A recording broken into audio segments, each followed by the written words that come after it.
김지의 돌직구쇼에 오신 여러분 반갑습니다. 김지입니다. 저는 오늘도 이곳 광화문 청계 광장에 나와 있습니다. 제 양옆 프로 크리스마스 트리와 또 자선 냄비가 보이고 있습니다. 성탄절 하루 전날인 오늘 미리 우리 시청자 여러분께 성탄 인사드리겠습니다. 메리 크리스마스! 물론 내일 아침에도 성탄절 특집으로 저희 김지의 돌직구쇼 정상 편성돼 있으니까 내일도 많은 시청 바라겠습니다. 밤사이에 국회 상황이 상당히 긴박하게 돌아갔습니다. 문희상 국회의장이 기습적으로 이 선거법안을 순서를 바꿔가면서 끌어올린 겁니다. 한국당 즉각 반발했고 지금까지 필리버스터를 밤새서 진행 중입니다. 잠시 후 긴박하게 돌아가고 있는 국회 상황 생중계로 전해드리겠습니다. 그런가 하면 조국 전 장관에 대해서 구속영장이 청구됐는데 검찰은 가족 일가 비리 의혹에 대한 것도 이번 달 안으로 기소할 방침이라고 밝혔습니다. 과연 법원은 조 전 장관을 구속시킬까요? 아니면 영장을 기각할까요? 잠시 후에 그의 운명도 예측해 보겠습니다. 저는 비가 오나 눈이 오나 매일 아침 이곳에서 여러분을 기다리겠습니다. 김지의 놀직구쇼 지금 라이브로 시작합니다. 잠깐만요.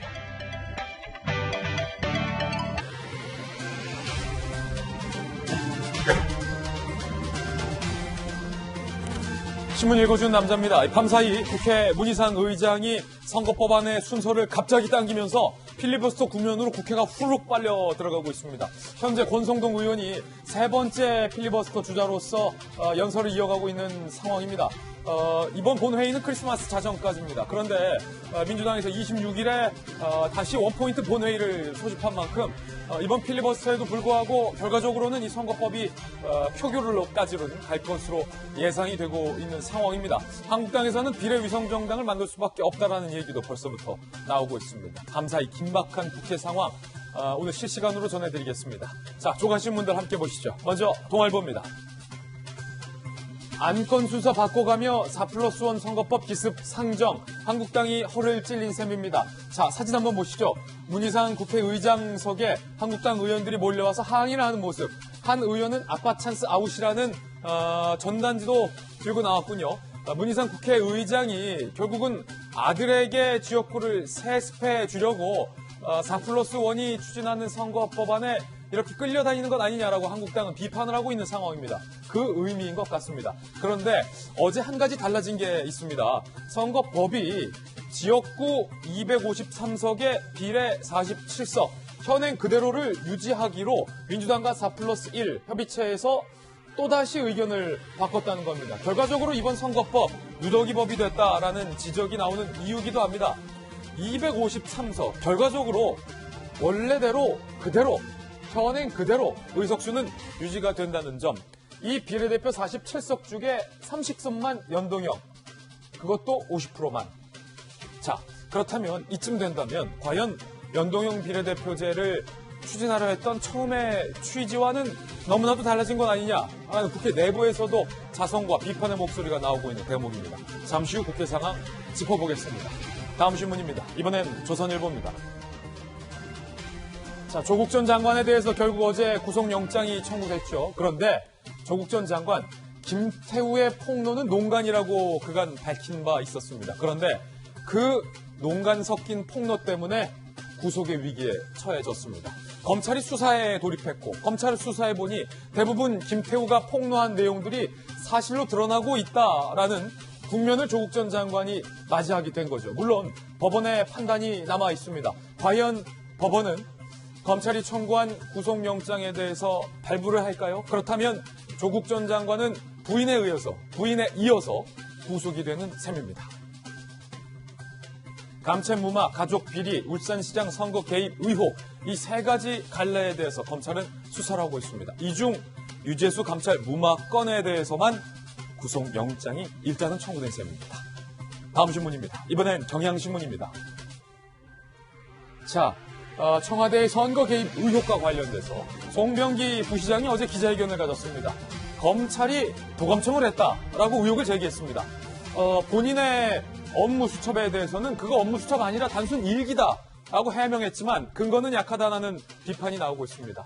자, 검찰이 송병기 본인과 송철호 시장 간의 은밀한 전화 통화를 검찰이 불법적으로 도청 감청했다라고 라고 송병기 부시장은 주장을 하고 나선 겁니다.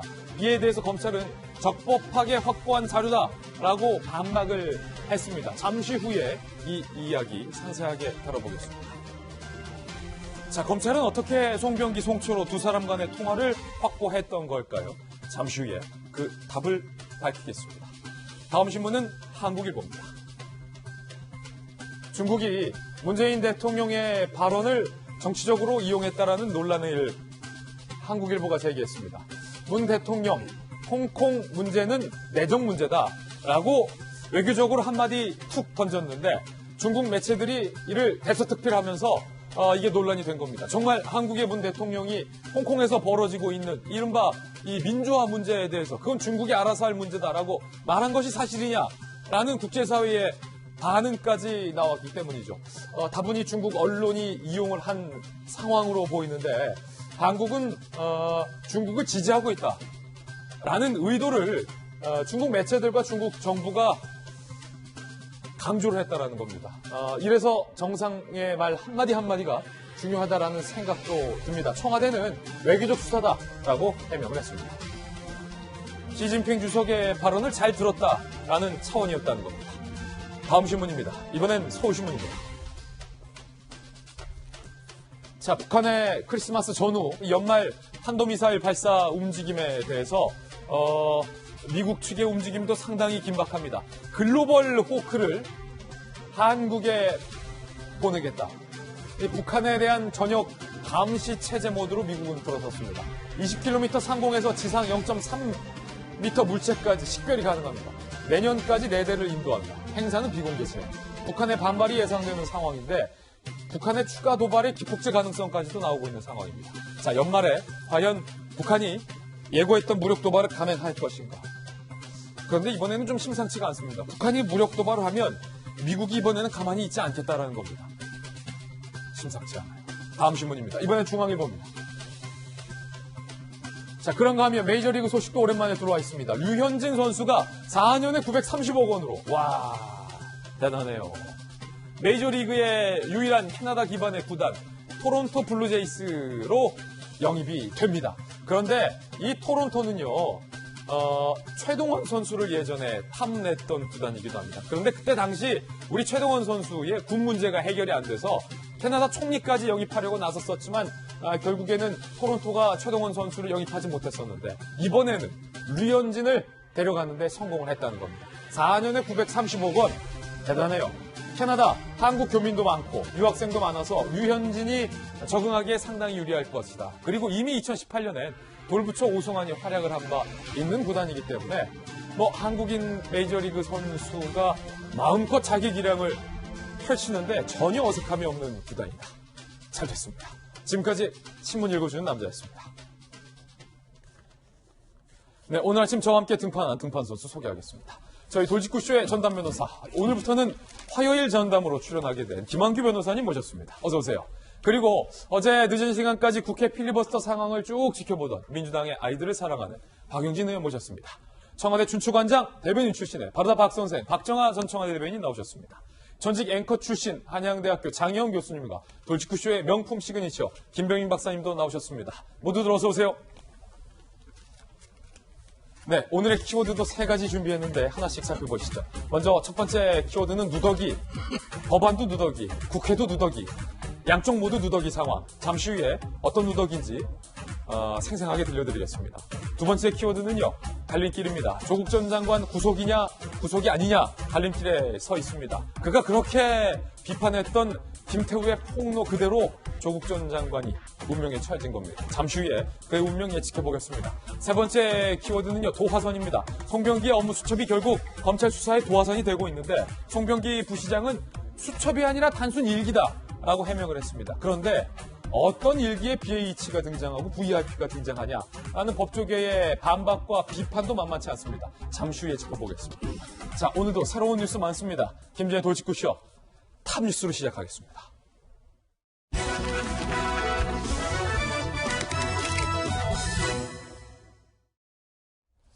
네, 탑뉴스 주제부터 공개합니다. 바로 이겁니다. 문희상 국회의장의 기습 상정으로 선거법이 제일 후순위에 있다가 네 번째 안건으로 갑자기 후루룩 올라왔습니다. 한국당 의원들은 필리버스터를 감행했습니다. 밤새서 진행 중이고 현재도 진행 중입니다. 어젯밤 늦은 시각 긴박했던 국회의 상황을 저희들이 영상 구성으로 만들어봤습니다. 영상으로 먼저 만나보시죠.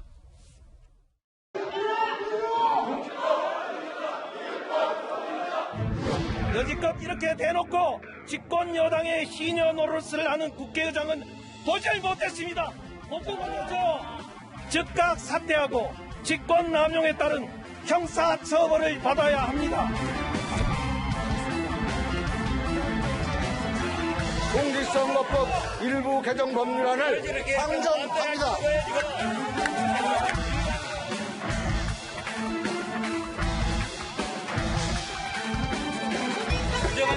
아들 공천주자고 나라를 팝니까? 당신 역사의 죄인이야.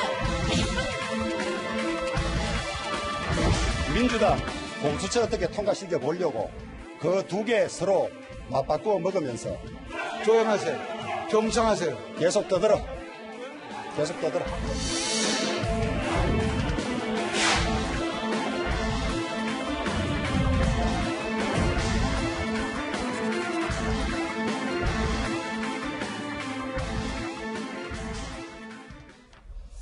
네, 현재도 필리버스터는 진행 중이고 이번 본회의는 25일 자정까지입니다. 그러니까 25일 자정 본회의가 끝나는 그 순간까지 필리버스터는 계속될 것으로 보이는데 어제 상황이 상당히 일단은 숨가빴어요. 박정하 대변인. 네. 일단은 민주당과 정의당 등등 4+1이 결국에는 선거법에 합의를 했는데 논란이 됐던 석패율은 군소정당이 포기하기로 했고 민주당이 현행 그대로 253석 플러스 47석 그냥 지금까지랑 똑같은 의석수로 합의하기로 4+1 안에서 다 합의가 되면서 이거 어제 본회의 열리면 통과되는 거 아니야? 라고 기자들도 이렇게 지켜봤는데 문희상 의장이 기습적으로 순서를 올렸어요. 뭐 어떻게 돌아가는지 잘 모르겠어요. 지난 1년 동안 예. 지난 1년 동안 저렇게 하려고 그러니까 253 플러스 47 현행 이거 그대로. 이거 하려고 또 이렇게 시끄러웠나. 그리고 그 여야 국회라는 게 사실은 여야 합의하에 이루어지는 건데 문희상 의장께서는 쭉 정해진 안건 상정 순서 갑자기 바꿔가지고 예. 올리느라고 저렇게 국회를 시끄럽게 했나라는 생각이 들더라고요. 어제 현장에 계셨던 우리 박용준 의원님 갑자기 저게 예산 보수 법안이고 민생 법안 없애버리고 난 다음에 올라가실 줄 아셨어요? 모르셨을 것 같아요. 제가 박용준 봐도 의원도. 예. 이 무엇 때문에 문희상 의장께서는 저렇게 정말 급하다는 민생 법안 다 뒤로 가고 오늘 국무회의도 있는데 예산 보수 법안 다 뒤로 가고 갑자기 선거법 앞서서 했는지 그것도 궁금하고 여야는 무엇 때문에 저렇게 누덕이 다 된 선거법 이렇게 만들어 왔는지 결국에는 제가 볼 때는 그래서 손해본 건 국민만 손해봤고 경제만 어려워졌고 안보만 어디 갔는지 없어진 것 같습니다. 예. 20대 국회 역대 최악의 국회라고 하는데 저는 의장마저도 문희상 의장마저도 저렇게 해서 막 변칙 상정하고 회기 결정하는 것도 필리버스터 인정 안 하고 막 자의적으로 해석해서 의회 진행하시는 거 보면 역대 최악의 의장 되실까 그런 평가 받을까 걱정도 되는 그런 아침입니다. 예, 오늘 아침 여러 가지 이 논란과 이 논점이 있습니다. 논쟁 사항이 있는데 예컨대 253에 47 현행 그대로 의석수를 가져가는 게 과연 연동형 비례대표제를 처음 하자고 했던 이른바 심상정안이 발의될 때의 취지와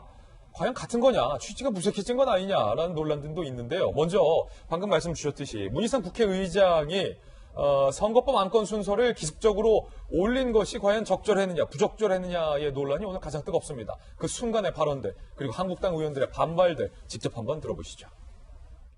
한성 153인 안에 합의로서 의사일정 변경 공의의 건은 가결되었음을 협파합니다.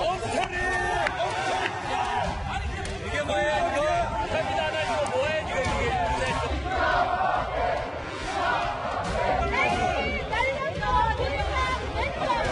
당신은 역사의 대지야!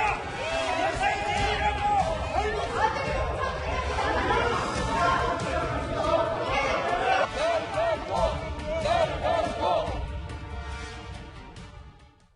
김병민 박사님 어젯밤에 한국당 의원들이 강하게 항의를 했는데 한국당 의원들이 이른바 허를 찔린 거죠. 문희상 의장이 예산 부수 법안도 쭈루룩 많았는데 결국은 선거법을 당김에 따라서 예산 부수 법안도 지금 통과되지 못하고 옆에 박용진 의원이 있지만 박용진 3법도 지금 통과되지 못한 채 또다시 지금 둥둥 뜨게 됐어요. 이거 적절합니까?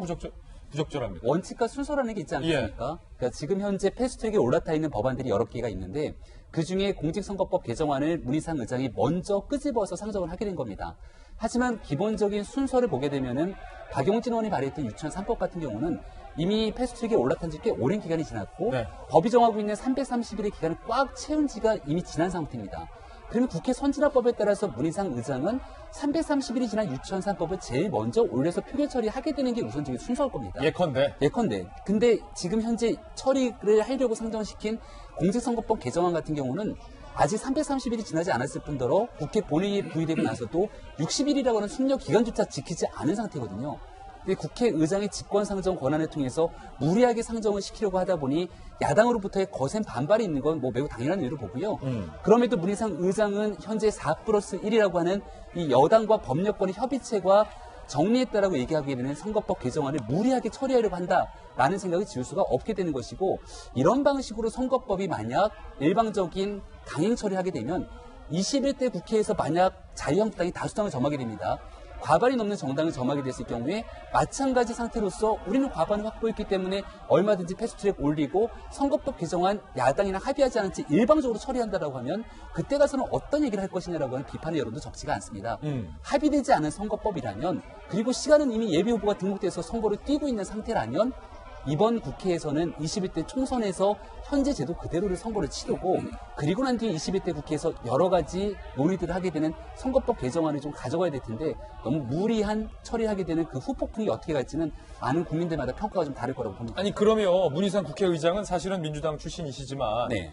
여야를 떠나서 이제 중립적인 입장으로 국회 어른으로서 역할을 맡아야 하는 자리인데 한국당 의원들이 본인이 배제된 이른바 선거법을 국회의장이 예산 부수 법안이나 민생 법안보다 먼저 당겼을 때 뻔히 반발을 할 것을 아셨을 텐데 왜 저렇게 무리하면서 순서를 당기는 걸 감행했을까요? 그러니까 한국당 의원들이 들고 있는 피켓은 아빠 찬스 아니겠습니까? 예. 문희상 의장은 국회의장을 지내고 나서 6선의 의원을 다 지냈기 때문에 다음번 총선이 나가지 않습니다.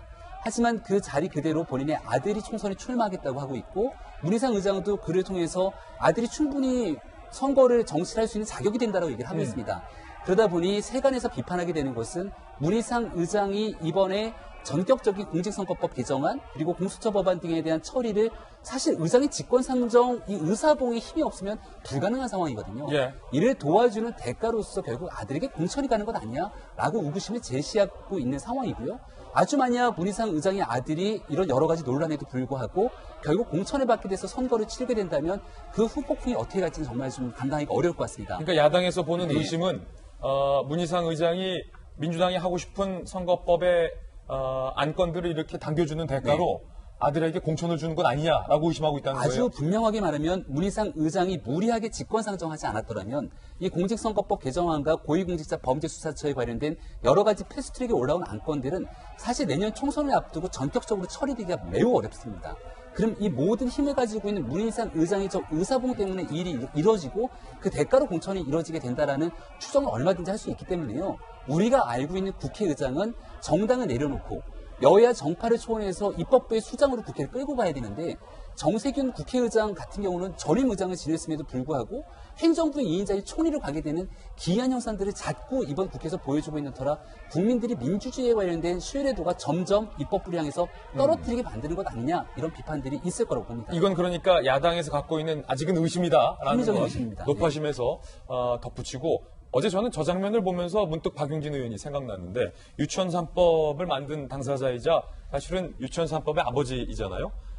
문희상 의장이 당기기 전에 선거법은 27번째 안건이었고 유치원 3법이 33번째였던가요? 안건이었어요. 그런데 결과적으로 선거법이 4번째로 당겨지면서 유치원 3법은 사실상 이번 본회의에서는 기약할 수 없는 법이 돼버렸잖아요. 저 장면 보면서 비록 여당 의원이긴 하지만 그 자리에 앉아 계시면서 좀 심경이 어떠셨습니까, 박 의원님? 예상은 하셨습니까? 27일, 그러니까 이번 주 이제 금요일이면 유치원 3법이 패스트트랙에 상정된 지가 벌써 1년이 딱 되는 날입니다. 벌써 그렇게나 됐어요. 그러니까 제가 사립유치원 비리 사태를 고발한 게 10월 5일. 그거는 뭐 벌써 1년도 훨씬 지나버렸고요. 그리고 그 법안을 낸 게 10월 23일. 근데 이게 법안 심사 소위에서 꽉 막혀 있다가 패스트트랙으로 올라간 건 12월 27일이었습니다. 그러니까 1년도 다 넘었어요, 벌써. 근데 이렇게 오래되도록 국민들이 하루빨리 통과되기를 바라고 있는 이 법안이 이번 본회의에서도 맨 뒤에 배치된 거는 참 속상한 일입니다. 그러니까 어제 사실은 제가 비공개로 문희상 의장을 면담을 해서 아, 그랬어요? 예, 그래서 이 법을 좀 이렇게 앞으로 배치했으면 좋겠다. 예. 제 생각입니다. 그게 국회법 예. 정신에도 맞지 않습니까? 이렇게 말씀은 드렸으나 의장이 뭘 하셨어요? 의장은 국회 전체 전반적인 이런 상황을 사실은 다 이렇게 고려를 해서 해야 되기 때문에 본인의 판단만으로 쉬운 일은 아니다. 그리고 지난 11월 27일 날 그렇게 하고 두 번째에도 그 통과를 다 시키려고 사실은 원내교섭단체들 간에 대단히 부단한 노력이 있었고 유치원 3법이 그렇군요. 딱 거기에 걸려서 유치원 3법 때문에 이 전체 판이 안 되는 건 아니기 때문에 아니, 그럼 의장께 좀 서운하셨겠어요. 선거법은 이렇게 당겨주면서 유치원 3법은 그렇게 부탁까지 했는데도 안 당겨주니까 좀 서운하셨겠어요. 전체 국회판을 봐야 되는 많은 분들은 또 박용진이 되게 이기적이다. 예. 유치원 3법만 생각한다. 지만 생각한다. 이렇게 생각할 수도 있지만 많은 국회의원님들이 선거법만 생각하시고 또 공수처법만 생각하시고 이런 분들도 많이 계시니까 저 하나라도 민생법안, 아이들을 위한 법안에서는 그것만 생각해야죠. 서운하고 속상하다. 네, 이기적인 그런 정치인 역할은 제가 하고 관련돼서 욕도 제가 먹겠습니다. 자유한국당에서도 뭐 박용진 욕하는 사람 많고 또 아마 민주당 안에서도 저 왜 혼자서만 저래 이렇게 하시는 분도 계실 수도 있지만 그 욕은 제가 먹을 테니까 좀 빨리 통과만 좀 시켜주셨으면 하는 바람입니다. 자, 필리버스터가 계속 진행 중입니다. 문희상 의장이 안건을 당기면서 필리버스터는 시작이 됐습니다.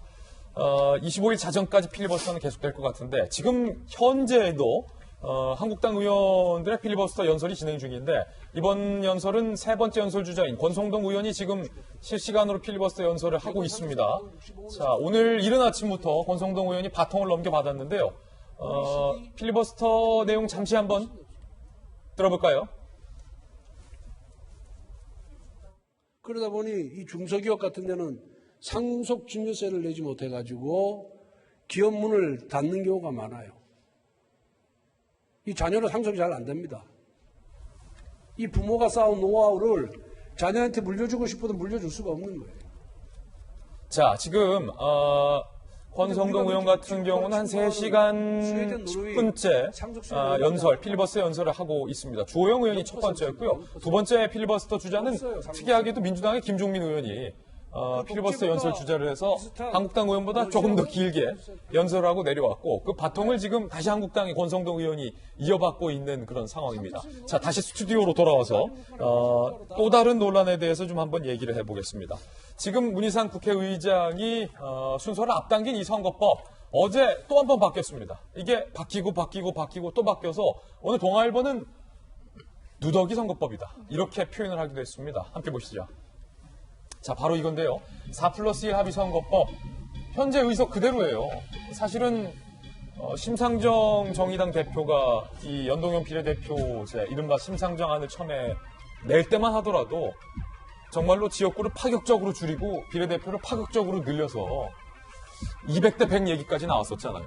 200대 100 얘기까지 나와서 비례대표의 어떤 전문성, 사표 방지를 정말로 극대화 선거제를 한번 바꿔보자라고 했는데 의석은 단 한 석도 줄지 않았다. 전혀 변함이 없습니다.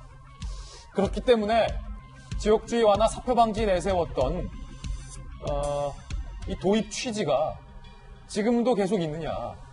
거대 양당 기득권 타파 등 도입 취지가 무색해졌다라는 비난을 민주당과 정의당 등이 받고 있는 그런 상황입니다. 김한규 변호사님, 심상정 안대로 했었으면 그 도입 취지는 지금까지 살아있을 텐데 지역구 의석이 단 한 석도 줄지 않았어요.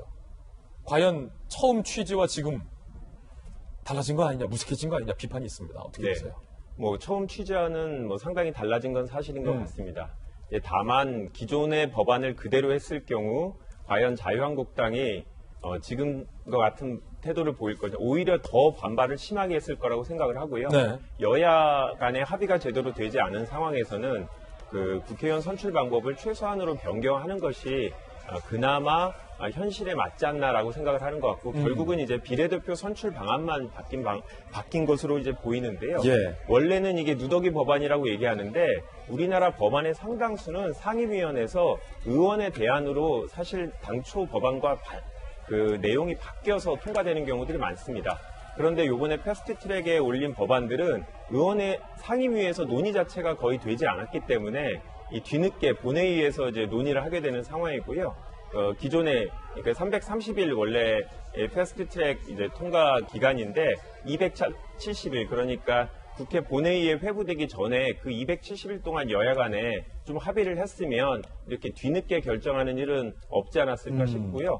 국민들 입장에서는 사실 이 비례대표 선출 방법이 어떻게 바뀌느냐 또 지역구 우석이 어떻게 바뀌느냐 이 부분보다는 과연 이런 선출 방법으로 누가 국회의원이 되는지에 더 관심이 많기 때문에 예. 이거는 사실 여의도에서 관심사지 국민들한테는 크게 관심 있는 영역이 아니지 않나라는 생각이 듭니다.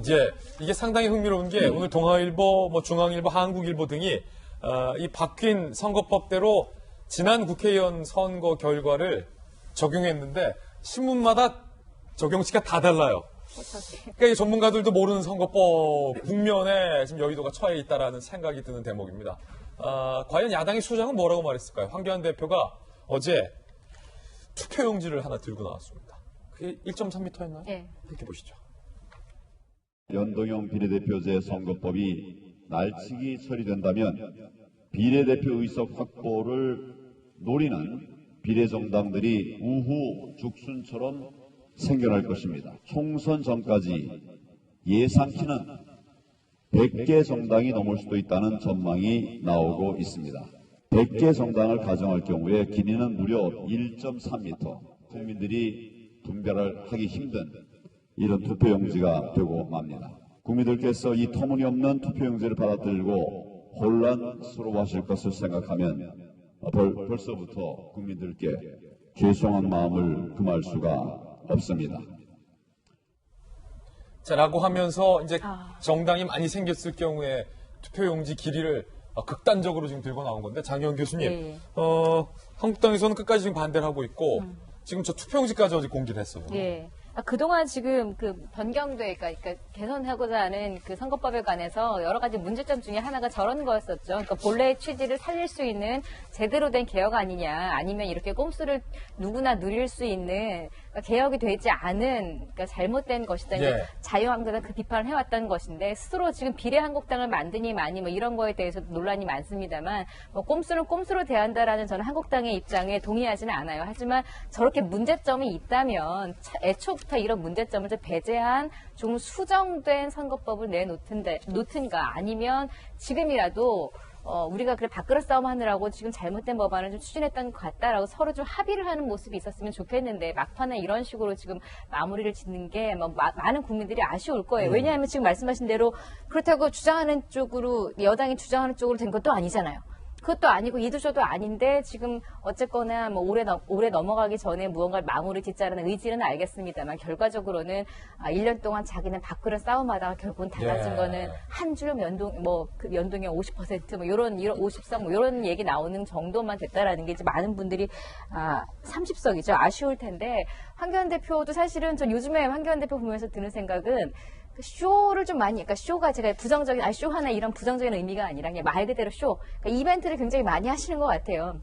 그 삭발하신 이후부터 좀 그런 모습이 많이 보이는데 지금 저 1.3m짜리도 굉장히 가시적인 효과는 좋죠. 이렇게 만들어질 수 있다. 물론 100개의 정당이 저는 생길 거라고 생각하지는 않아요. 근데 어쨌거나 문제점을 드러낸 건데 저는 이런 국회 얘기에서 이렇게 야당이든 여당이든 지금은 서로 비난할 수 있는 자격이 있는 사람은 사실은 없다는 생각이 들어요. 저렇게 긴 종이 내보일 정도로 문제가 있다면 그동안 1년 동안 뭐 하셨나 이런 반문도 하고 싶고 또 이런 식으로 뭐 날치기라는 말이 돌고 무슨 공천 세습하려고 이런 거 아니냐, 국회의장까지 요구도먹는 이런 상황이 된 것도 안타깝고요. 결과적으로는 국민들만 피해를 봤는데 저분들은 항상 국민들을 위해서 싸웠다라고 또 이야기를 하잖아요.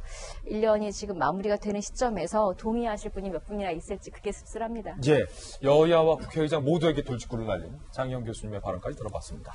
이번에 저희가 준비한 두 번째 이슈입니다.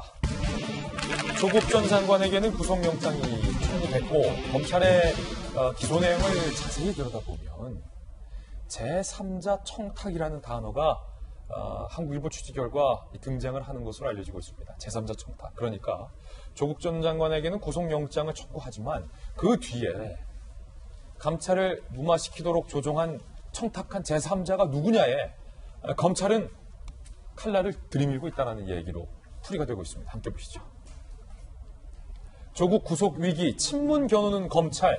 한국일보는 제목을 아예 그렇게 썼어요. 검찰이 친문을 겨누고 있다.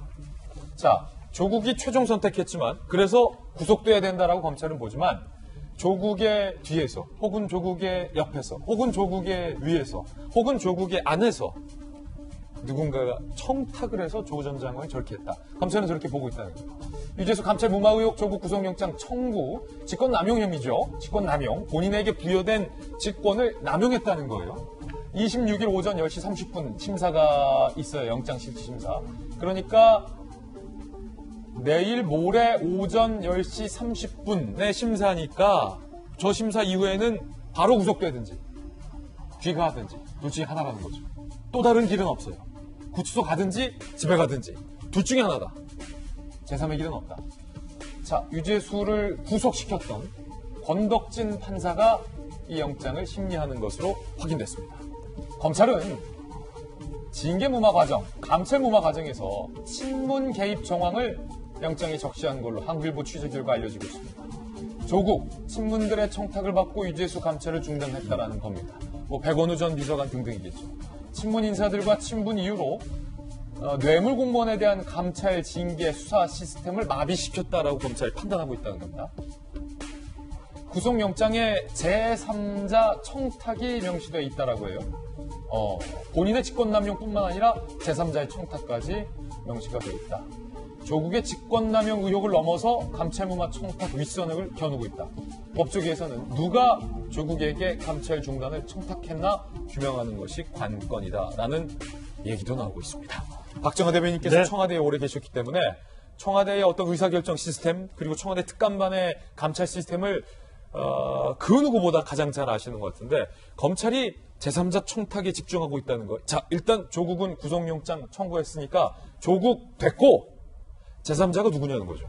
그러니까 이제 내일 모레 구속 여부가 결정이 될 텐데 그에 따라서 조국 전 장관의 신변이 확보가 되느냐 안 되느냐에 따라서 검찰의 수사 속도도 굉장히 달라질 것 같아요. 근데 우선은 제일 중요한 거는 지금 그동안 쭉 보도 내용이나 흘러나온 얘기 쭉 보면은 조국 전 장관은 민정수석 당시에 전화가 많았다라고 하면서 이제 주변에 얘기를 합니다. 그리고 그 유재수 전 부시장에 대해서 감찰을 지시를 했다가 중단시키는 과정에 이해 당사자, 그러니까 그 관련된 당사자들이 진술이 다 달라요. 네. 조국 전 장관은 협의해서, 예. 그러니까 백원우 비서관, 박형종을 반부패 비서관 등과 협의해서 이렇게 결정을 했다라고 하는 거고, 백원우 비서관은 아니다. 이거는 조국 당시 민정수석이 판단한 건이다라고 해서 진술이 틀립니다. 그럼 과연 이런 상황에서 조국 민정수석이 민정수석을 포함한 예. 이 사람들이 왜 감찰을 중단했는지에 대해서 검찰이 이제 확인을 해야 될 텐데요.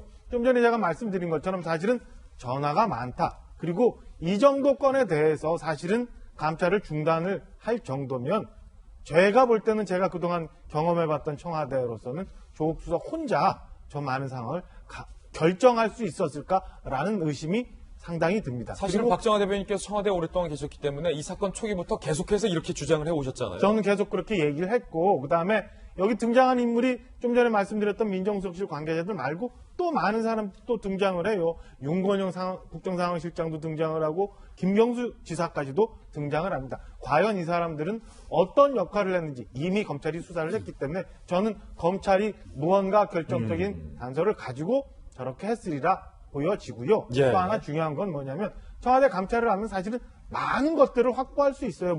수사권이 없어서 저희가 사실관계를 확인할 수 없었다라고 하는 것은 굉장히 우스운 얘기고요. 청와대 감찰을 받던 공직자가 나가지도 않고 사표도 안 내고 그냥 병가를 내고 70여일 동안 잠적을 한다? 이런 것도 상상할 수 없는 일입니다. 말도 안 되는 마침 일이다. 유재수 전 부시장의 구속영장을 실질심사했던 전 전담 판사가 결국엔 조국 전 장관을 심리를 할 텐데요. 유재수 부시장 건건이 한번 볼까요? 뭐 돈을 빌려서 아파트를 샀다. 오피스텔을 뭐 무상으로 그냥 사용했다. 심지어는 뭐 책도 강의에서 팔았다. 명절 선물을 누굴 통해서 주게 했다. 소위 시중에 있는 잡범들이나 할 수 있는 이런 상황들을 했는데 청와대 감찰을 하면서 과연 저거를 몰랐을까? 조국 전 장관이 국회에서 얘기했던 것처럼 너무나 경미해서 그냥 넘겼다. 이거를 국민들은 그리고 검찰은 법원은 어떻게 판단할지 좀 지켜보겠습니다. 예, 이제 관건은 청구된 구속영장이 받아들여지느냐. 그러니까 유재수를 가뒀던 해당 판사가 조국도 가둘 것이냐. 아니면 조 전 장관이 26일 오전 이후에 집으로 귀가할 것이냐. 이게 관건입니다. 법적으로 과연 어떻게 볼 수 있을까. 오늘 한 명의 등장인물이 등장합니다. 박근혜 정권 때 우병우 전 수석이 등장합니다. 비슷한 이유로 우병우 전 수석도 실형을 선고받았죠. 유죄를 선고받았죠. 우병우 전 수석은 본인이 할 수 있는데 아무것도 하지 않았다는 이유로 처벌을 받았습니다. 적극적으로 나서서 문제를 무마시킨 의혹을 받고 있는 조 전 장관에게는 과연 법원이 어떤 판단을 할까요? 우병우는 실형, 조국의 직권남용은 과연 어떻게 되느냐? 직무유기 우병우는 실형이 이미 선고가 됐고 조국 전 장관은 지금 직권남용 혐의를 받고 있죠. 더 적극적인 의미죠. 직권남용은. 직무유기는 아무것도 안 했다는 거고 할 수 있었는데도 하지 않았다. 해야 할 선을 넘어서 무언가를 더 했다. 자, 검찰. 조국 유재수 감찰무마 의혹 재량권 넘은 중대 위법 행위로 판단하고 있습니다. 사표 수리 및 영전도 청와대에서 입김을 부은 것이 아니냐라는 의혹인데요. 징계를 못하도록 사표받은 것을 넘어서 후속 인사 영향력을 행사했다라는 의심까지 청와대를 향해서 검찰은 갖고 있습니다. 자, 그렇다면 직무유기 우병우는 어땠을까? 1심에서 실형을 선고받았는데 우병우 수석, 박정부 때 미르와 K스포츠재단 비위 의혹, 감찰 묵인 등으로 1심에서 징역 2년 6개월을 선고받았습니다. 직무유기 혐의가 적용돼서 유죄가 됐어요. 그러니까 두 눈 뜨고 아무것도 안 했다.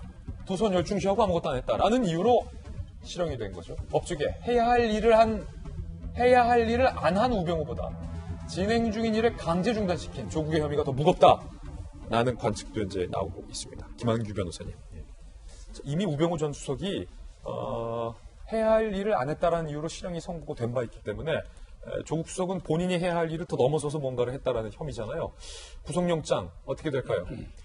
죄명만 본다면 이제 직무유기하고 직권남용, 그러니까 직무유기보다는 직권남용이 훨씬 더 중하게 처벌되는 죄는 맞습니다. 그러니까 징역 1년 이하의 직무유기보다는 징역 5년 이하의 직권남용이 훨씬 더 중하게 처벌되는 건 맞고요. 그렇군요. 예, 당시 우병우 수석 같은 경우엔 이제 법원에서 혐의 사실을 확인됐을 경우에는 감찰을 해서 대통령한테 보고하거나 수사기관에 의뢰하는 등의 조치를 취해야 되는데 그러한 절차를 전혀 취하지 않았다라고 하면서 직무유기 혐의를 인정을 한 바 있습니다.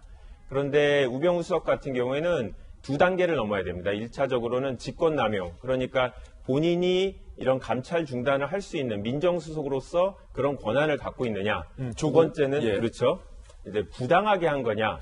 그러니까 본인이 주장하는 것처럼 감찰 과정에서는 강제 수사권이 없기 때문에 혐의 사실을 제대로 확인하지 못해서 본인이 판단할 때는 형사처벌까지 할 필요는 없고 그러니까 인사조치로 끝내는 정도의 사안이다라고 판단을 한 건데요. 이게 적절한 거냐, 이 두 단계를 넘어야 되는 거고요.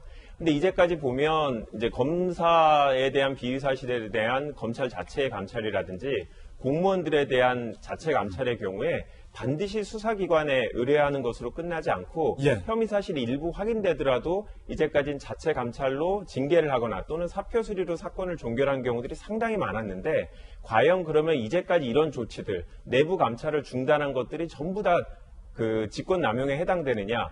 과거의 선례에 비추어 볼 때 직권남용을 이런 수사 감찰 중단을 직권남용으로 처벌한 사례가 별로 없기 때문에 이 부분이 그러니까 사실관계보다는 어떤 법률적인 판단이 영장실질심사 과정에서 아주 중요하게 다뤄질 것으로 보고 있습니다. 이게 과연 발부가 될 것인가, 기각이 될 것인가가 지금 초유의 관심사라는 거예요. 결론적으로는. 자, 그런데 윤석열 총장의 조국 전 장관을 다루는 시기, 다루는 타이밍, 뭔가 공통점이 있습니다. 문재인 대통령이 한국을 비우면 검찰이 뭔가 와장창 들어간다는 거예요. 이번에도 마찬가지였습니다. 그거 참 신기해요. 함께 보시죠. 문출국 직후 영장, 윤석열의 타이밍. 뭐 약간 공통점이 있어요. 일단 한번 볼까요? 하나씩. 9월 3일 문재인 대통령이 동남아 3개국 순방할 때 동양대랑 서울대 압수수색 들어갔죠. 확 들어갔죠. 훅. 9월 23일 문재인 대통령이 유엔 총회차 미국에 출국했을 때 조국 방배독 자택 훅 압수수색 들어갔죠. 그리고 12월 23일 문재인 대통령이 이번에도 중국의 베이징에 출국했을 때 조국 전 장관에 대해서 영장 훅 청구해버렸죠. 이거는 타이밍 쟀네 쟀어 라는 얘기가 지금 나오고 있어요. 김병 박사님. 네. 검찰이 잰 거예요, 확실히 윤석열 총장이. 두 가지 평가가 있는데요. 하나는 대통령에 대한 최소한의 배려다.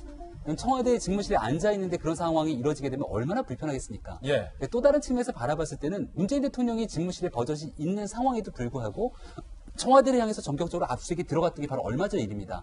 그러다 보니까 이런 타이밍을 일부러 쟀다기보다는 윤석열 검찰총장 입장에서는 좌고우면하지 않고 여기에 대해서 대통령이 해외 순방 중이든 청와대 집무실에서 일을 하고 있든지 간에 본인이 압수수색을 하거나 아니면 구속영장을 쳐야 되면 반드시 칠 수밖에 없다라고 하는 의지의 표현을 보였다는 평가도 있습니다. 그러니까 지금 현재 관련된 내용들에 대한 조사는 거의 다 마무리가 된 상황으로 보이는데요.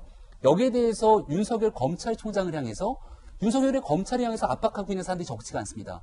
아니 조국 전 장관 그렇게 오랫동안 수사하고 나서 이거 기소도 안 하고 뭐 하는 거야?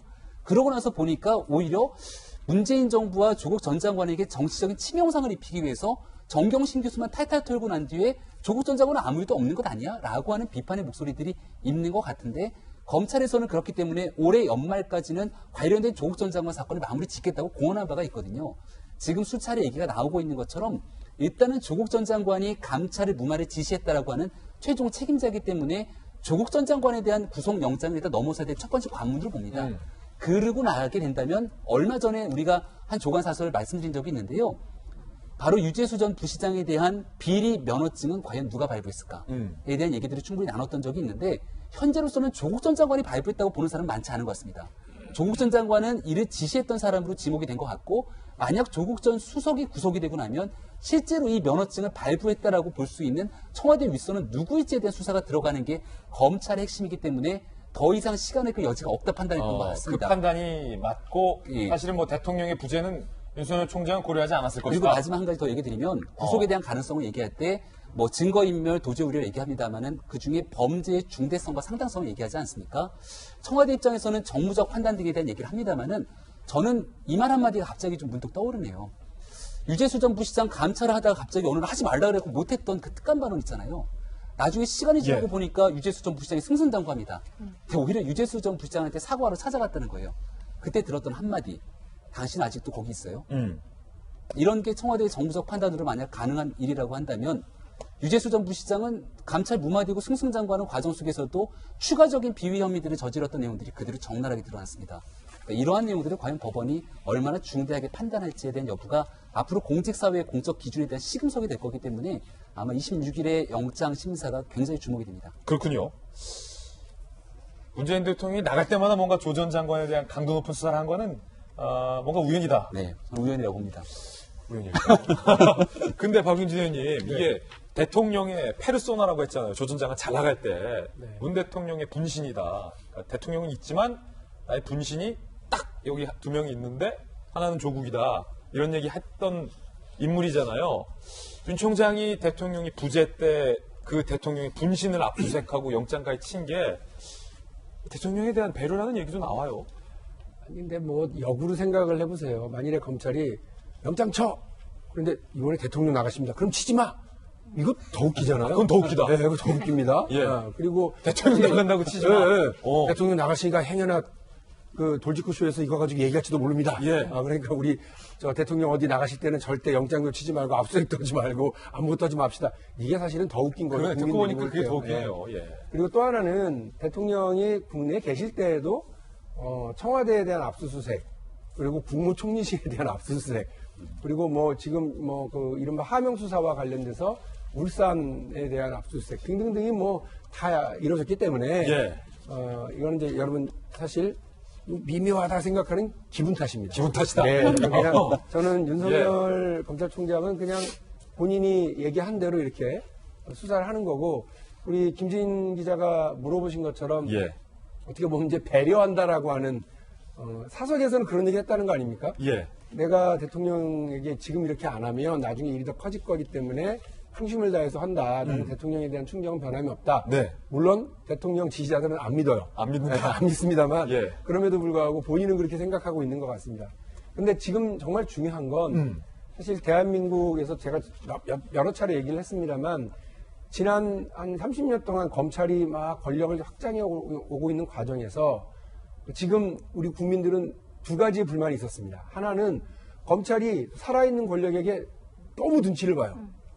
그래가지고 이미 죽은 권력을 잃은 사람들한테 가차없이 하고 살아있는 권력한테는 아무 소리도 못합니다. 그리고 또 하나는 검찰이 너무 무소불위해요. 그냥 자기들 마음대로 다 합니다. 예. 특히 정권 말에 가면 마음대로 해서 정권의 이른바 약점을 잡는 이런 모습까지 보여서 아주 불만이 많습니다. 근데 이 두 가지가 다 지금 이 현 시점에 2019년 12월에 달라지고 있다는 걸 보여줍니다. 하나는 살아있는 권력에 대한 수사를 지금 적극적으로 진행하고 있다는 점 하나. 그리고 또 하나 정치권에서는 이 검찰의 힘을 빼기 위해서 공수처 관련 법안이 이 난리통 속에서도 앞서 우리가 다뤘던 그 필리버스터 난리통 속에서도 이게 지금 통과되기 직전에 와 있다고 하는 겁니다. 이 두 가지를 다 어쨌든 문재인 정부에서 검찰 개혁이라고 하는, 그리고 검찰이 가져야 되는 자세와 관련돼서 국민적 불만을 넘어서기 위한 그 모습을 보여주고 있다라고 하는 점은 긍정적으로 이해를 해주시는 것이 고맙겠습니다. 예. 조 전 장관에 대한 구속 여부가 26일 오전 이후에 이제 드러나게 됩니다. 과연 여러분은 어떻게 예측하십니까? 구속이 된다라고 보십니까? 아니면 기각이 돼서 귀가할 것이라고 예측을 하십니까? 이번엔 저희가 준비한 세 번째 뉴스를 소개하겠습니다. 송병기 부시장의 업무 수첩이 검찰 수사의 트리거건이 되고 있습니다. 그런데 어제 송병기 부시장이 기자회견을 했습니다. 이것은 공적인 업무 수첩이 아니라 내가 어디서 들은 풍문을 적은 일기장이다라고 주장을 한 겁니다. 그런데 그 어떤 일기장에 BH가 등장하고 VIP가 등장을 할까요? 라고 법조계는 반문을 하고 있습니다. 송병기 부시장의 주장부터 한번 직접 들어보시죠. 맹세컨대 이 수첩은 업무 수첩이 아닙니다. 지극히 개인적인 단상과 소회, 발상, 풍문 등을 적은 일기 형식의 메모장에 불과합니다. 검사가 갑자기 녹취록을 들려주면서 이 녹음 내용으로 봐 당신과 송철호 시장이 증거인멸을 시도한 것이 분명하다고 하였습니다. 개인적인 대화까지 녹음하게 된 것을 보고 너무 놀랐습니다. 수사 과정에서 불법 감청이 의심되는 사항에 관하여 대검찰청과 법무부의 사실관계 확인과 함께 합법적인 절차에 따른 것인지에 대해 조사하고 판단해 주실 것을 정식으로 요청드리는 바입니다. 자, 여러 가지 주장을 했어요. 검찰이 불법 도청을 했다라는 의혹도 제기했고, 그 업무 수첩은 업무 수첩이 아니라 세간에서 주어들은 풍문과 어떤 나의 사적인 생각들을 적은 일기장이다라고 주장을 했습니다. 장희영 교수님, 어제 저희 돌직구쇼에서 한 패널이 송병기 부시장의 업무 수첩은 마법의 수첩 같다. 적는 대로 다 된다.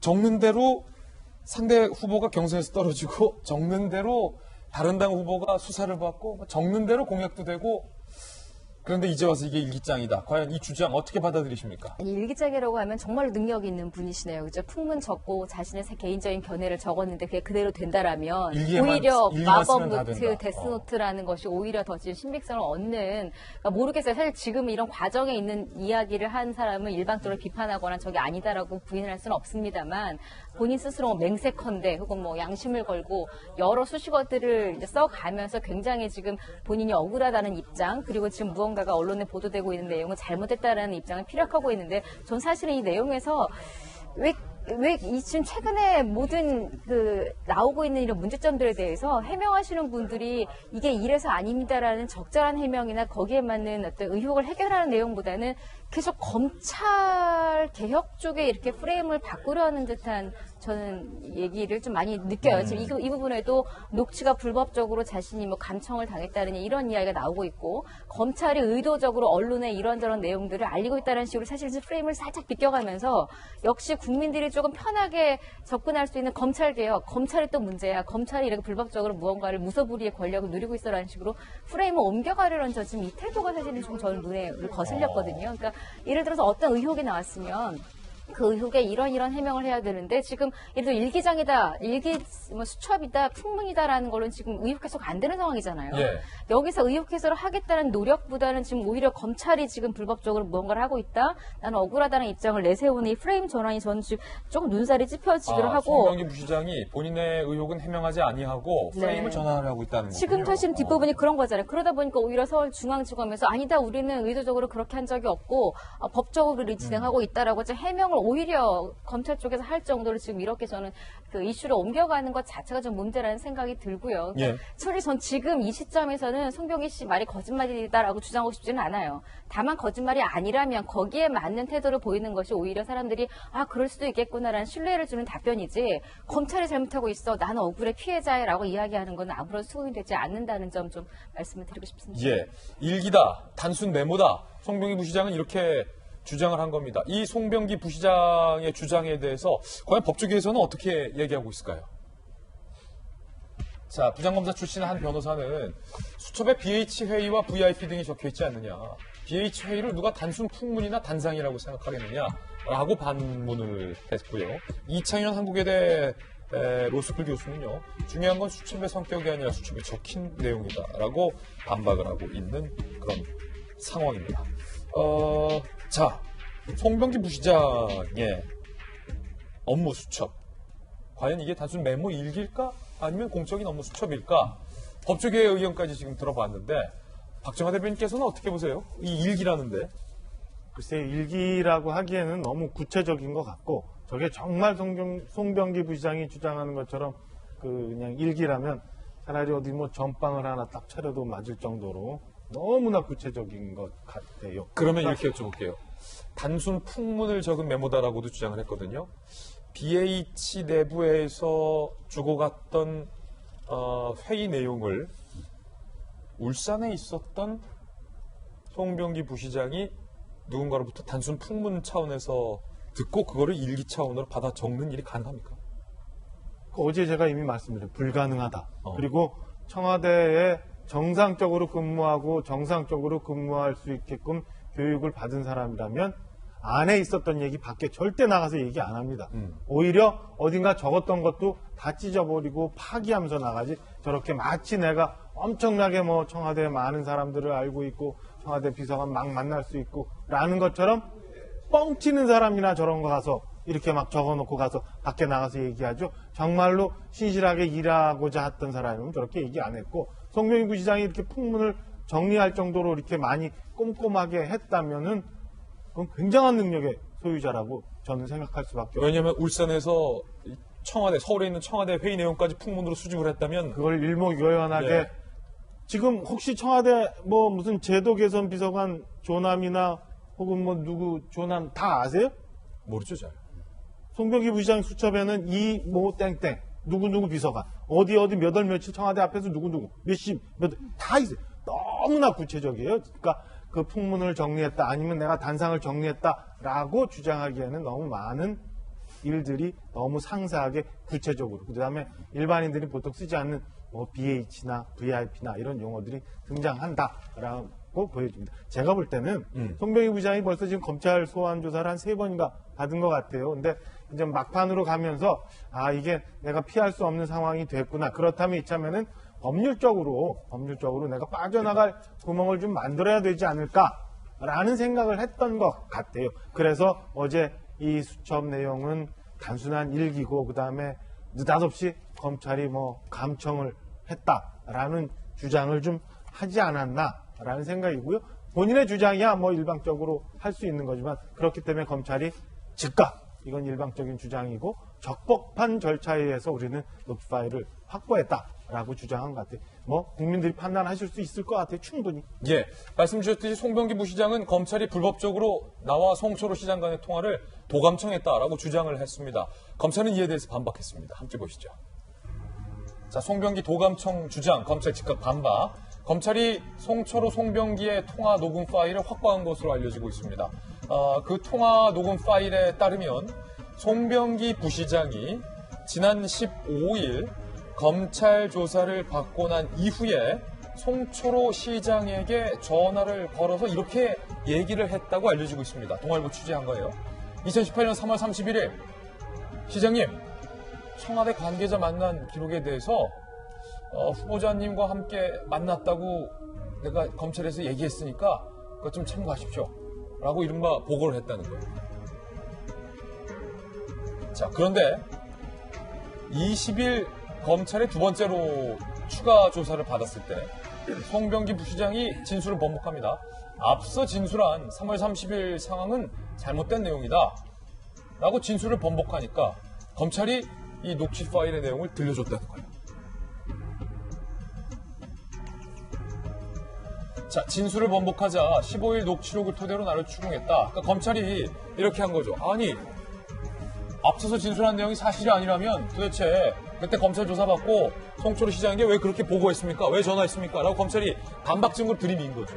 그러자 송병기 부시장은 시장님과 나와의 통화를 검찰이 도감청했다라고 주장을 한 거예요. 그러니까 본인이 진술을 바꿨다. 송철호 시장에게 왜 그렇게 보고했느냐에 대한 궁금증에 대해서는 해명을 안 하고 검찰이 두 사람만의 통화를 도감청했다라고 주장을 한 겁니다. 이에 대해서 검찰은 일방적 주장이다. 해당 녹음 파일은 도감청이 아닌 적법한 절차에 따라서 확보한 자료다.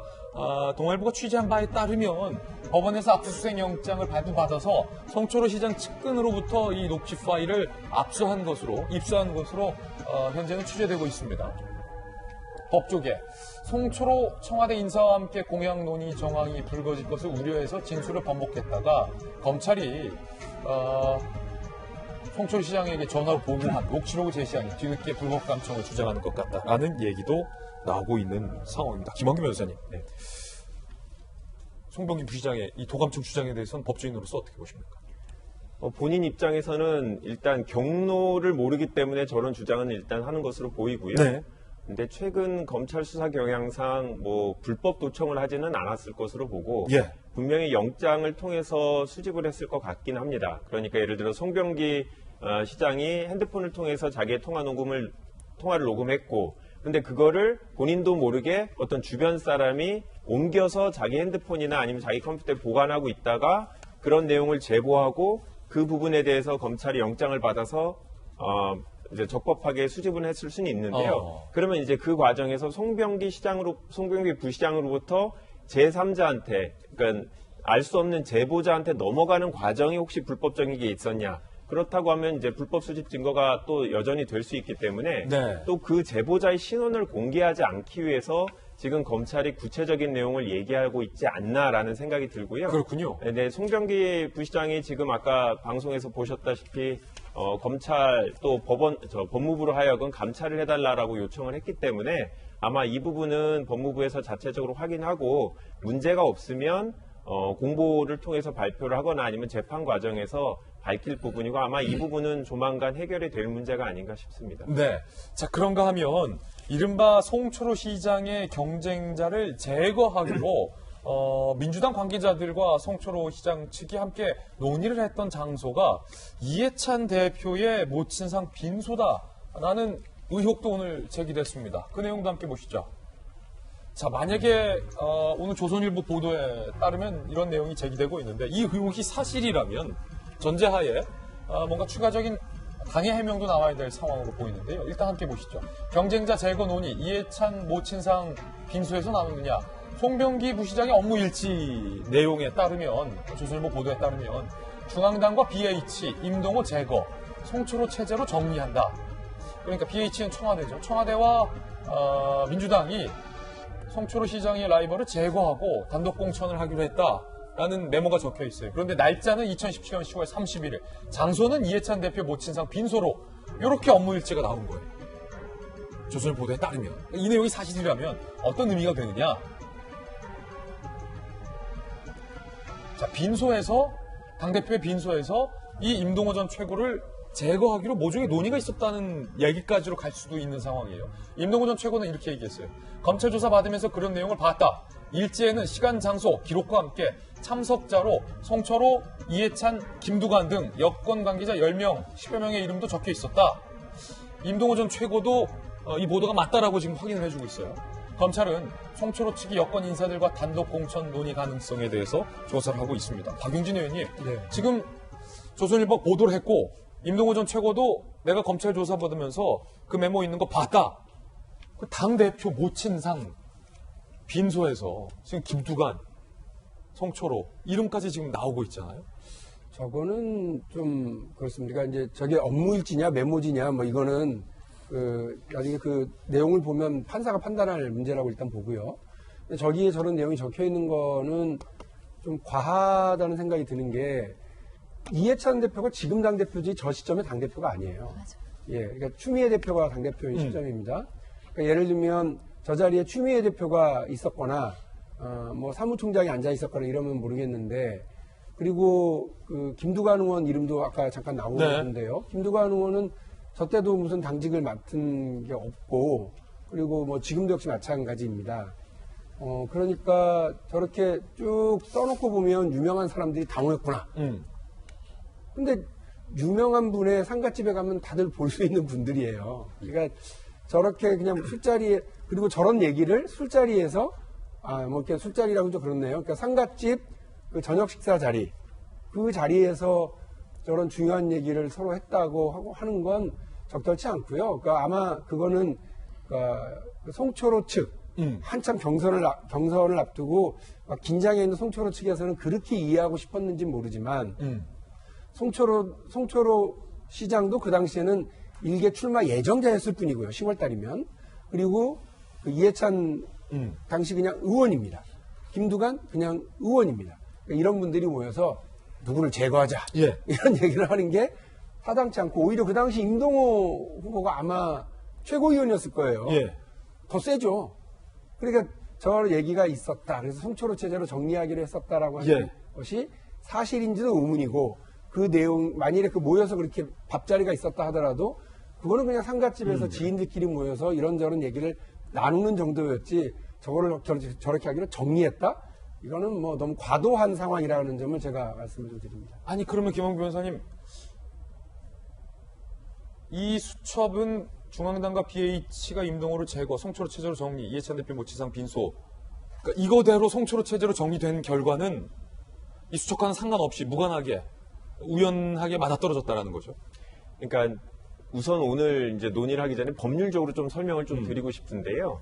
지금 사람들이 계속 메모냐 업무 수첩이냐 이런 주장을 하는 게 법률적으로 증거 능력이 다릅니다. 무슨 말이냐면 업무상 통상적으로 작성한 문서는 증거 능력이 인정됩니다. 그리고 그 판례는 수첩도 거기에 해당된다라고 보기 때문에 송병기 시장은 수첩이 아니다. 이거는 메모다라고 이거를 법률적으로 구분하는 거고요. 만약에 증거 능력이 없으면 어떻게 되냐면 당시 업무 그 일지에 나온 사람들을 법원에서 한 명씩 불러갖고 당시에 그런 얘기를 했는지 송철호, 이해찬, 김두관 이런 사람을 증인으로 불러야 됩니다.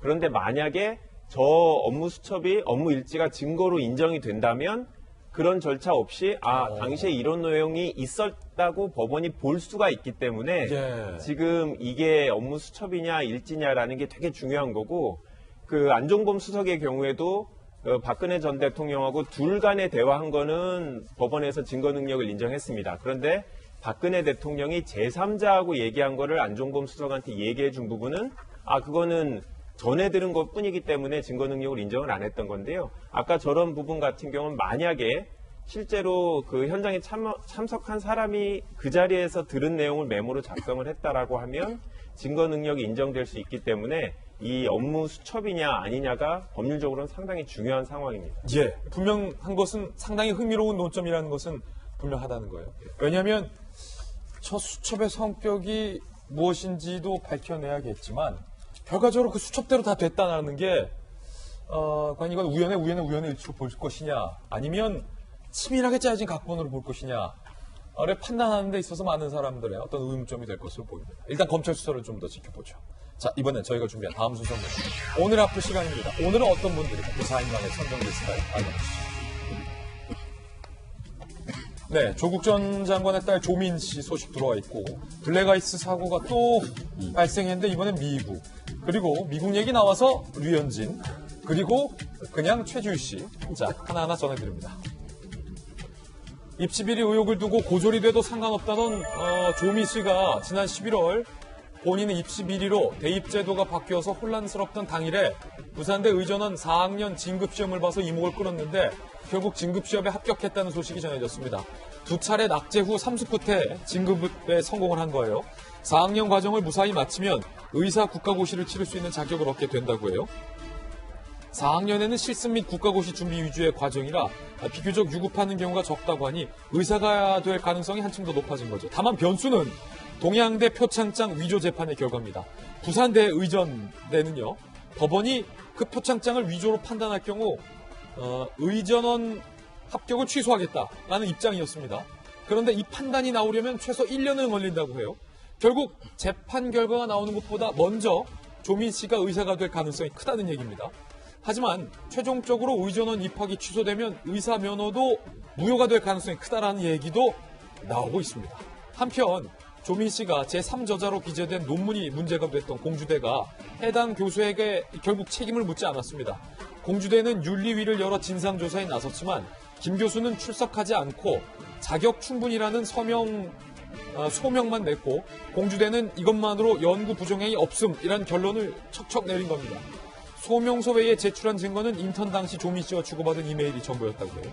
이메일에 보면 김 교수는 조민 씨에게 어떻게 내 방에서 10년을 산 선인장이 불과 며칠 만에 사망의 경지에 이르렀는지 궁금하구나라며 고사시키는 법은 연구하는 것도 좋은 테마가 될 것이다라는 메일을 보냈습니다. 조민 씨는 작은 동식물을 키우며 김 교수에게 보고하고 확인받았다고 했었는데 그나마 선인장까지 고사시켰다는 겁니다. 자, 그런데도 이게 연구 부정이 없음이라는 결과가 나왔다고 해서 많은 사람들이 의아하고 있습니다. 김병 박사님, 두 가지예요. 일단은 진급시험에 합격을 했다라는 것, 표창장 판단보다 의사가 될 가능성이 더 크다라는 것, 네. 두 번째는 그 제3저자로 기재됐을 당시에 했던 게 선인장 죽이는 일이 다였다라고 세간의 지적이 있었는데 그에 대해서도 공주대는 책임을 묻지 않았다. 전혀 책임을 묻지 않았다라는 거죠. 거기에 있는 내용이 너무 정말 재밌어서 교수가 학생에게 보냈던 이메일이 이렇게 나옵니다. 선인장의 예를 보면 약간 걱정도 된다만 점점점 어떻게 내 방에서 10년을 산 선인장이 불과 며칠 만에 사망의 경지에 이르렀는지 궁금하구나. 그것도 잘 안 돌봤다는 이 거군요. 조민이라고 하는 학생이 했던 것은 생물학에 관한 연구를 하는 건데 이거라도 좀 해봐라라고 했던 그 선인장 키우는 아주 쉬운 것조차 하지 못하게 되는 상황을 그대로 이메일에 담겨져 있다는 것이고요. 10년 동안 잘 선인장이 살았는데 하루아침에 맞아 죽었다. 선인장을 웬만해서 물에 많이 주면 안 되거든요. 가만 두면 됩니다. 근데 아마 조민 씨가 물에 너무 자주 줬거나 했다라는 생각이 드는 대목이기도 한데 교수가 사망의 경지에 이르렀다는 뜻이었군요. 그러니까 오히려 그런 쪽을 연구해 보는 게 어떻겠니라고 굉장히 어처구니 없다는 듯한 이메일이 있는 상황이고요. 그건 비꼰 거죠? 비꼰 거죠. 더 웃긴 상황은 이메일에서 조민 씨가 이런 얘기를 합니다. 저는 공연으로 인해 엄마는 집안 사정으로 인해 준비가 늦어져서 정말 죄송하다. 아니 본인이 여기서 인턴하게 됐는데 우리 엄마가 바쁜 게 왜 죄송합니까? 그러니까 이 내용을 보고 명확하게 결국 조민 씨 혼자가 아니라 엄마 찬스를 쓴 게 분명한 거 아니냐라고 얘기가 나오고 있음에도 불구하고 이러한 것들을 문제가 없다고 처리하게 됐다면 공주대학교 전체에 대한 신뢰의 문제로 이어지지 않을까. 네. 특히나 학생들이 촛불을 들고 나왔던 그 기본적인 분노의 목소리들이 과연 대학은 조금이라도 담아냈는지에 대한 문제를 제기할 수 있고요. 예. 한 가지 의전원에 관한 문제. 저는 이거는 부산대 의전원에서 보다 명확하게 지침을 좀 내려야 된다고 생각합니다. 예. 왜냐하면 이미 나왔던 내용처럼 표창장 위주로 드러나게 되면 입시가 취소될 수 있고 더 나아가서 고려대학교 입학 자체가 문제가 될 수 있다 그래서 고려대학교 입시에 문제가 없었는지 등에 대한 최종 절차까지도 따져볼 수 있는 그런 상황 아니겠습니까? 예. 근데 여기에 대해서 만약 이 정도의 상황이 일어났다면 자체적인 윤리위원회를 열고 추가적으로 이 문제가 정리될 때까지 조민 씨가 더 이상 수학하기 어려운 등에 대한 행동들을 정리할 수 있을 건데 왜 부산대학교 의전원은 이러한 절차들을 안 하는 건지 아니면 이 모든 것들을 할 수 있으면서도 누군가의 눈치를 보는 건지 부산대 의전원을 둘러싼 여러 가지 일들이 있는데 거기에 대한 추가적인 조사가 안 이루어지고 있는 상태라서 여기에 대한 국민적 궁금증도 점점 커지지 않을까 싶습니다. 그 내리 장학금도 부산대 의전원이었잖아요. 맞습니다. 김변 박사의 주장은 장현 교수님, 부산대가 적극적으로 안 하고 눈 감고 있다는 주장이에요. 그렇게 해석할 수도 있습니다. 왜냐하면 지금 김병희 박사님은 의혹을 거의 지금 많이 신뢰하는 편이니까. 근데 만에 하나를 또 생각을 했을 때를 생각한다면, 근데 인권 문제나 이런 거 본다면 수학은 하게 놔두는 게 맞는 것 같아요. 만에 하나 또 입학 취소 일이 없던 일이 되면, 아니 입학 취소 일이 없던 일이 되면 이 친구는 그럼 공부도 못하고 지금 가만히 쉬고 있었던 거잖아요. 예를 들어 무죄라면 이제 그런 경우를 감안해서 전 수학을 하게 하는 건 맞아요. 근데 조민 씨가 알겠죠, 본인 스스로는. 그래서 예를 들어 이게 표천장 위조라는 게 밝혀지면 나는 어차피 입학 취소가 될 거고, 어차피 그러면 의사시험도 못 보게 되는 걸 거고, 보더라도 나중에 면허가 다시 자격이 없어질 거고 안다면 본인이 공부를 열심히 안 할 수도 있겠죠. 그래서 저는 공부를 하게 하는 건 맞는 것 같으나 지금 문제는 그 이후에요. 표창장 위조가 확인되면 부산대학 입학을 취소하게 되면 그 이후에 입학을 전제로 이루어진 모든 일이 다 없어지는 게 되는, 졸업도 없어지는 거고, 면허 시험을 보더라도 없어지는 거고, 합격을 돼도 취소해야 되는 거고. 근데 더 웃긴 거는 이런 상황이 전례가 없는 상황이기 때문에 실제로 의사시험을 본 다음에 면허증까지 땄는데 입학 취소 때문에 이걸 박탈해야 되냐, 이 부분에 고민이 좀 있다라는 점, 이 고민이 오히려 더 우스웠어요. 선인장 10년 키운 거 죽인 거보다도. 네네. 저는 근데 의학 공부 조민 씨가 열심히 했을 거라고 믿어요. 근데 중요한 건 뭐냐면 이게 문학도나 아니면 사회과학과 달리 인간의 생명을 다루는 의사 면허증이 나가느냐 마느냐의 문제거든요. 좀 더 정부 당국도 그렇고 부산 때도 그렇고 좀 심각하게 생각해 볼 필요가 있다고 봅니다. 만약에 조민 씨가 정상적으로 졸업을 해서 의사 면허를 받고 난 다음에 그를 통해서 누군가 치료를 받게 된다면 그 치료받는 사람은 어떻게 해야 되는지 이런 것까지도 고민 좀 해야 된다라고 저는 생각해요. 예. 자, 논란이 많아요. 두 번째 핫플입니다. 도로 위 암살자 블랙아이스 참사가 미국에서도 났어요. 그제 버지니아주의 한 고속도로에서 69대의 차량이 충돌해서 최소 51명이 다친 겁니다. 도로 위에 차량 수십 대가 한 대 뒤엉켜 있습니다. 이렇게요. 야, 영화 장면 아니에요. 실제 상황입니다. 경찰은 당시 도로에 짙게 깔린 안개로 시야 확보가 어려워 운전자들이 이렇게요. 도로 위를 미끄러진 차량을 피하지 못한 것으로 파악하고 있습니다. 안개 때문에 안 보이는데 어느 순간 갑자기 충돌한 차량을 발견하고 충돌했다는 거죠. 목격자의 목소리 들어보시죠. I was struck from the back, and to the extent that both of my airbags were deployed, I had instant whiplash. I was struck again about 6 or 7 times. Next thing I know, I see cars just start piling up on top of each other. And then I was able to, slam on my brakes, release them, slam on my brakes, release them, and then able to stop right before the pile.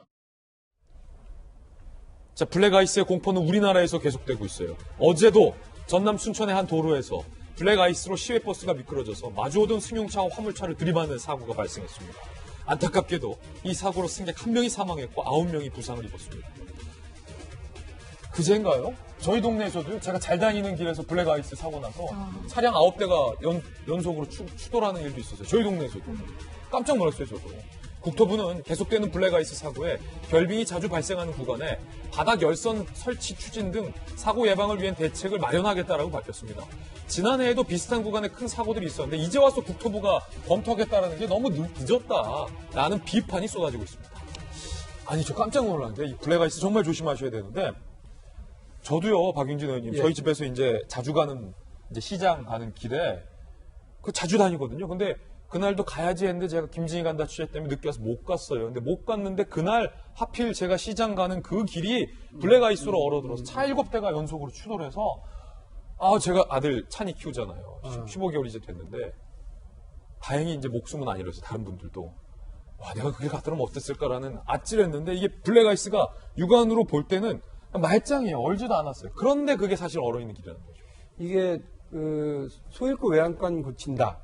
소 잃고 나서도 외양간을 고쳐야 됩니다. 그러니까 블랙아이스로 인한 사고다라고 하는 것을 특정할 수 있는 곳들이 서울 지역에만 하더라도 여러 군데입니다. 그리고 이미 몇 군데 교통안전공단이라든지 이런 데 확인을 해보면 그 지역들을 특정할 수가 있을 겁니다. 저만 하더라도 올해 저희 강북구 지역에 2군데가 있습니다. 약간 비탈길이라서 거기서 늘 사고가 진짜 위험해요. 위험한 상황입니다. 눈 내리거나 얼음이 얼어버리면. 거기 신일고 맞은편 언덕길. 신일고등학교 건너편에 삼양시장이 있습니다. 삼양시장 올라가는 그 길하고요. 그리고 이른바 송중동의 한영교회라고 하면 아시나? 그 교회 앞에 어쨌든 엄청나게 한 30도 이상의 경사길인데요. 거기가 늘 주민들에게 불안한 지역인데 거기에 열선을 깔았습니다. 그 효과 있어요? 올해 여름에 깔았기 때문에 이제 이번 겨울에 효과를 미리 여름에 깔아뒀군요. 예. 올 이제 겨울에 우리 주민들이 알게 되실 텐데 다들 기뻐하는 이유가 여기가 늘 문제가 있는지 서로 다 알면서 그냥 방치해 놓고 있었던 거예요. 정부가 안 했다. 그런데 이제 열선을 깔았으니 이제 안심하고 이 부분을 다닐 수 있겠구나라고 하는 겁니다. 그러니까 지금 제가 다시 말씀드리는데 특정할 수 있습니다. 사고가 계속 반복적으로 벌어지고 있는 곳이 있습니다. 그 부분에는 열선이라든지 혹은 다른 방식이라도 이 결빙을 막기 위한 노력을 하는 게 국가의 의무이고 국토교통부의 의무입니다. 예. 진짜 발빠르게 민생 잘 챙기시네요. 저도 열선간 지역 있다는 거 지금 처음 알았어요. 국토부보다 먼저 깔았으니까. 그래서 사실은 이건 여름에 깔았어야 돼요, 국토부가. 부동산 대책 고심하는 것도 좋지만 할 일은 하고서 해야 좀 국민들이 안심할 텐데 김진관 대에서 재설제 취재하고 있거든요. 국토부에 대해서 그때도 할 말 많습니다. 오랜만에 기분 좋은 소식. 최주가 엄마가 된다는 소식입니다. 지난해 3월 9살 연하의 IT업계 종사자와 1년 열애 끝에 결혼을 했죠. 결혼 당시 당일에 결혼 사실을 밝혀서 많은 이들을 깜짝 놀라게 했는데 이번에 내년 5월에 엄마가 된다며 깜짝 임신 소식을 전해왔습니다. 축하드립니다. 최지우 씨는 안정기에 접어들 때까지 말을 아끼고 평소처럼 스케줄을 소화해서 주변에서도 몰랐다고 해요. 점차 몸이 무거워지자 폐교에 전념하기 위해 조심스럽게 임신 소식을 전했다고 합니다. 최지우 씨는요, 현재 하늘이 준 선물에 감사한 마음을 갖고 건강하고 행복하게 태교에 전념하고 있다고 합니다. 무엇보다 순산을 기원하는 팬들의 목소리도 이어지고 있습니다. 드라마 겨울 연가로 많은 사랑을 받은 일본에서도 지우 히메로 불리잖아요. 임신 소식에 축하와 함께 큰 관심을 갖고 있다는군요. 내년 봄에 건강한 출산 소식 기대하겠습니다. 하여튼 이 땅의 모든 엄마들은 참 대단한 것 같습니다. 최지우 씨도 순산하시기를 저희도 기원하겠습니다. 60초 광고 후에 다시 돌아옵니다. 잠시 후에 뵙죠. 네, 오늘 저희가 준비한 소식 모두 다 전해드렸습니다. 저희는 내일 아침 9시 15분에도 정확하고 객관적이고 그리고 속 시원한 돌직구 들고 여러분께 인사드리겠습니다. 오늘 하루는 분명 어제보다 나을 겁니다. 좋은 하루 되십시오. 고맙습니다.